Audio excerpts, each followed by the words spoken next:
This is Shikha Srivastava from mathematics farm. आज हम लोग क्या पढ़ेंगे? आज हम लोग class 7 chapter 11 that is exponents and powers में एक्सरसाइज 11.3 का क्वेश्चन नंबर 3 सॉल्व करेंगे। Question is express the following numbers in standard form.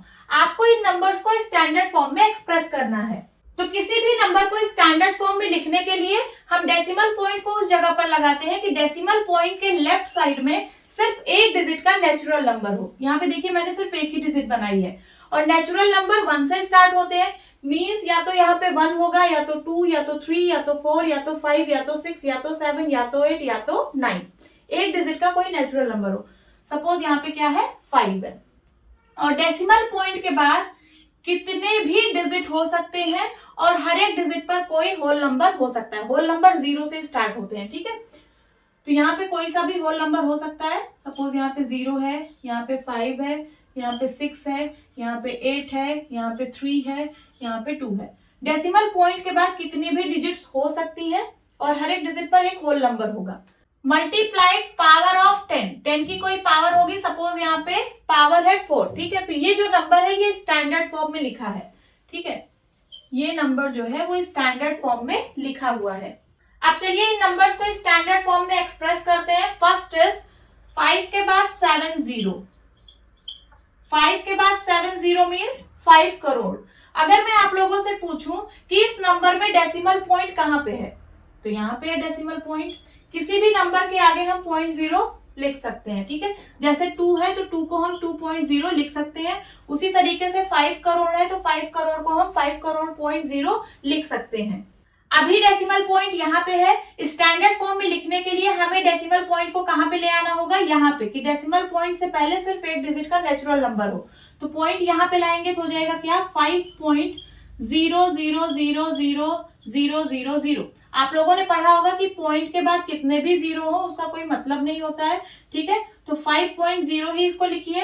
अब आप लोग ध्यान से समझिएगा, यहाँ पे इतना बड़ा नंबर था दैट इज 5 करोड़। 5 करोड़ को मैंने 5 बना दिया, बड़े नंबर को मैंने छोटा कर दिया, बट मुझे इसी के बराबर नंबर बनाना है, ठीक है। तो कुछ मल्टीप्लाई पावर ऑफ 10 करना पड़ेगा। और 10 की पावर कितनी होगी, तो जितना प्लेस आपने decimal point left side shift किया है, काउंट कर लीजिए कितना प्लेस शिफ्ट किया है। 1 2 3 4 5 6 7 place left side decimal point shift हुआ है, तो हो जाएगा into 10 raise to the power of 7। 5.0 को मैं 5 लिख सकती हूँ, 5 into 10 raise to the power of 7। ये हो गया क्या स्टैंडर्ड फॉर्म। तो इसका स्टैंडर्ड फॉर्म होगा 5 into 10 raise to the power of 7। समझ में आया? नाउ सेकेंड 70 के बाद है 50, ठीक है। अभी डेसिमल पॉइंट कहाँ पे है, तभी डेसिमल पॉइंट यहाँ पे है, ठीक है। स्टैंडर्ड फॉर्म में लिखने के लिए हमें डेसिमल पॉइंट को यहाँ पे लगाना होगा, ठीक है, कि डेसिमल पॉइंट से पहले सिर्फ एक डिजिट का नेचुरल नंबर हो। तो पॉइंट यहाँ पे लगेगा, हो जाएगा क्या 7.0।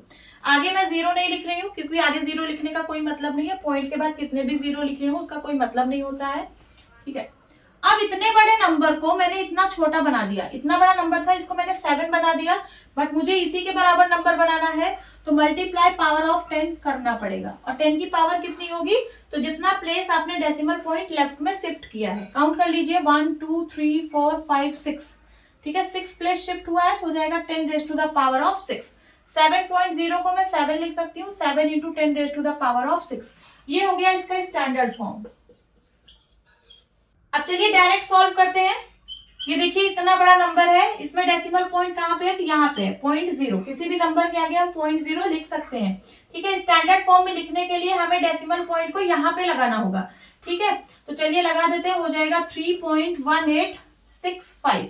अब इतने बड़े नंबर को मैंने इतने छोटे से नंबर में कन्वर्ट कर दिया, बट मुझे इसी के बराबर नंबर बनाना है, ठीक है। तो मल्टीप्लाई पावर ऑफ 10 करना पड़ेगा। और 10 की पावर कितनी होगी, तो जितना प्लेस आपने डेसिमल पॉइंट लेफ्ट में शिफ्ट किया है, काउंट कर लीजिए 1 2 3 4 5 6 7 8 9। 9 place means 10 raise to the power of 9। ये होगा स्टैंडर्ड फॉर्म। इसको इरेज करती हूँ। नाउ फोर्थ, ये नंबर है 3,90,878। यहाँ पे डेसिमल पॉइंट कहाँ पे है, तो यहाँ पे है 0.0, ठीक है। स्टैंडर्ड फॉर्म में लिखने के लिए हमें डेसिमल पॉइंट को यहाँ पे लगाना होगा।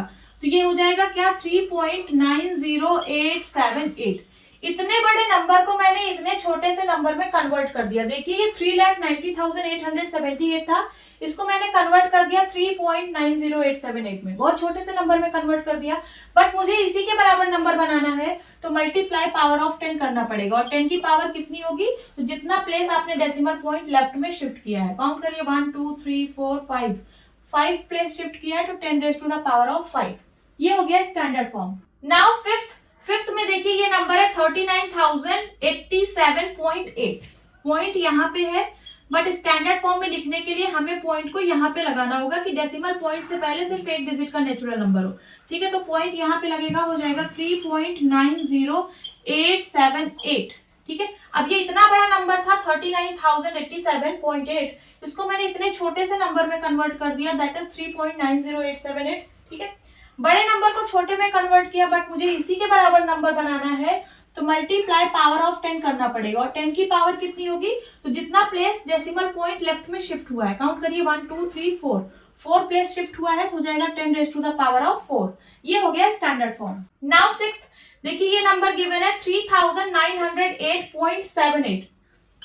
अभी डेसिमल पॉइंट यहाँ पे है, बट स्टैंडर्ड फॉर्म में लिखने के लिए हमें डेसिमल पॉइंट को यहाँ पे लगाना होगा कि डेसिमल पॉइंट से पहले सिर्फ एक डिजिट का नेचुरल नंबर हो। तो पॉइंट यहाँ पे लगा दीजिए, हो जाएगा 3.90878। अब देखिए इतना बड़ा नंबर था 3,908.78, इसको मैंने छोटे से नंबर में कन्वर्ट कर दिया, दैट इज 3.90878। ठीक है, तो छोटे नंबर में कन्वर्ट कर दिया, बट मुझे इसी के बराबर नंबर बनाना है तो क्या करेंगे, मल्टीप्लाई पावर ऑफ 10। और 10 की पावर कितनी होगी, तो जितना प्लेस डेसिमल पॉइंट लेफ्ट में शिफ्ट हुआ है 1 2 3 प्लेस है ना, तो हो जाएगा 10 क्यूब्ड। ये हो गया स्टैंडर्ड फॉर्म, नोट डाउन कर लीजिए। होप स्टूडेंट्स आपकी क्लास अच्छी लगी होगी। मिलती हूँ अपनी नेक्स्ट वीडियो में, तब तक के लिए बाय बाय, टेक केयर।